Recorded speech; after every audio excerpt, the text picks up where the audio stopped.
Today we'll run through the MaxiFlow installation guide, where we'll show how quick and easy it is to install a 3-piece Padman MaxiFlow crossing.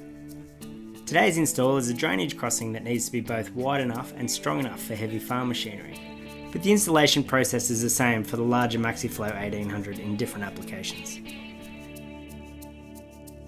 First, you want to mark out where you want to place the structure, considering each piece is approximately 2.3 metres wide. We don't often install into wet or boggy ground, but with the flat bottom of the MaxiFlow it is possible. You don't want to disturb more dirt than you need to, but the base pad does need to be level. Crushed granite or coarse sand should be added for a solid foundation.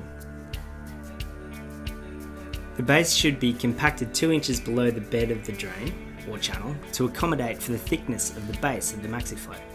To lift the MaxiFlow culverts, lower some looped rated chains through the 2 holes in the top of the MaxiFlow.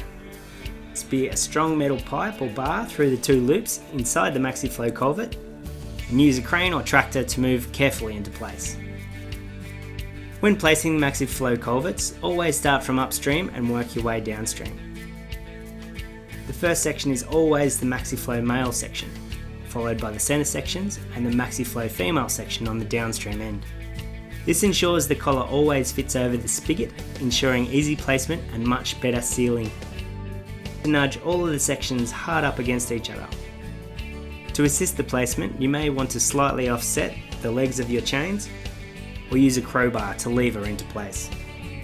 Attaching anti-erosion wings is very important and can increase flow on the upstream side. On the downstream side, they reduce turbulence and can minimise erosion. To attach your anti-erosion wings, you need to lift the wing into position, attach the washer and the nut and push through the wing, pierce the expansion foam with the rod, push rod through the head wall, attach the washer and the nut to the other side, and ensure nuts are tightened on both sides. Before backfilling the MaxiFlow, it's important to replace both the caps on the top of the MaxiFlow, and you can use any extracted material or the similar is fine. Good results can be achieved with white rock, and you will need at least 200mm of backfill, with 400mm bringing you up to the top of the head wall. Plenty of water and compaction will get the best results. The Padman MaxiFlow culverts have been tested to withstand the heaviest on-farm machinery we could find, which is a fully loaded John Deere cotton picker of 42 tonne. Also been tested for 12 tonne per axle on the bar concrete, so with 400mm of backfill over the arc to the top of the head wall, you'll be fine. To our knowledge, we've never had one fail. Do you need to seal the joints? 80% of our customers don't bother and they've had no trouble. There is a 125mm overlap in the collar spigot joint, so it's not necessary if installed correctly. If you are worried about your soils moving or leakage, you can use some expansion foam in a can for a strong and quick solution, or Bostik Seal and Flex for a flexible, waterproof, UV stable, fast curing seal that does a good job joining the bases especially.